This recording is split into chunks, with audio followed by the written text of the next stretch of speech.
नमस्कार, मैं ऋतिक कुमार और आप देख रहे हैं न्यूज फॉर नेशन। बिहार में 20 अगस्त से ही जमीन सर्वे का काम शुरू है। इस सर्वे प्रक्रिया के तहत बिहार के 534 अंचलों के 45,000 गांवों का सर्वे किया जाना है। बिहार सरकार की तरफ से अधिकारियों को पहले ही निर्देशित किया जा चुका है कि वो गाँव में आम सभा करके तब जमीन सर्वे का काम शुरू करे, लेकिन बिहार सरकार की तरफ से इस सर्वे के दौरान कई प्रकार के कागजात मांगे जा रहे हैं।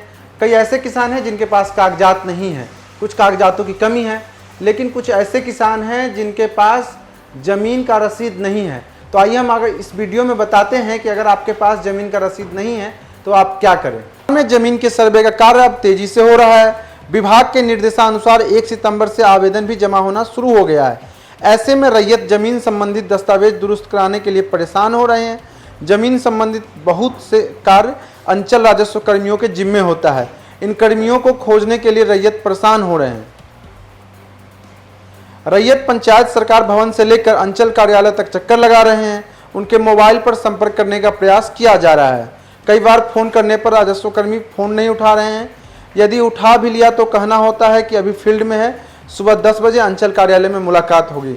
वहीं इस संबंध में पूछे जाने पर सीओ ने बताया कि कई राजस्व कर्मियों का तबादला हो गया है, कुछ का पंचायत भवन में बदलाव किया गया है, परंतु इस तरह की लगातार सूचना मिल रही है। इस समस्या के निदान के लिए हर राजस्व कर्मी की लिस्ट निकाली जा रही है। वह किस दिन किस पंचायत सरकार भवन में बैठेंगे, उस पंचायत में रैयतों की समस्या का निदान करेंगे। यदि उक्त स्थल से गायब मिलेंगे तो उनके विरुद्ध कार्रवाई की जाएगी।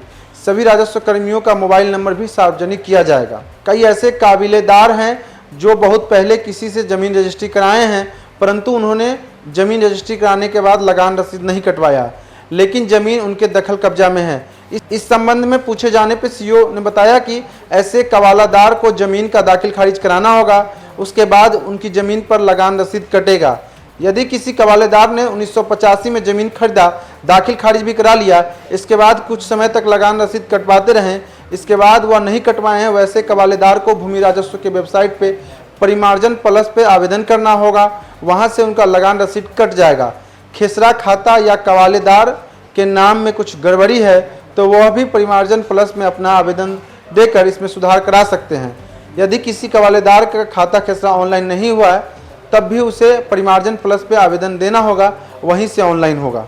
बता दें, इस भूमि सर्वेक्षण का काम जो है बिहार में बहुत तेजी से चल रहा है। बिहार सरकार के जितने भी अधिकारी हैं इस भूमि सर्वे के लिए बहुत तेजी से काम कर रहे हैं। बिहार के मुख्यमंत्री नीतीश कुमार बहुत पहले ही कह चुके हैं कि इस भूमि सर्वे होने के बाद बिहार में कई आपराधिक घटनाओं में कमी आएगी। बिहार के मुख्यमंत्री का मानना है कि बिहार में ग्रामीण स्तर पर जितने भी आपराधिक घटनाएं हो रही है उनमें ज़्यादातर आपराधिक घटनाएं जो हैं वो भूमि विवाद के कारण होती हैं। तो मुख्यमंत्री ने कहा है कि इस भूमि सर्वेक्षण के बाद ग्रामीण स्तर पे जो आपराधिक घटनाएं होती हैं उनमें काफ़ी कमी आएगी। ग्रामीण स्तर पे शांति की स्थिति कायम रहेगी। ऐसे ही तमाम खबरों के लिए देखते रहिए।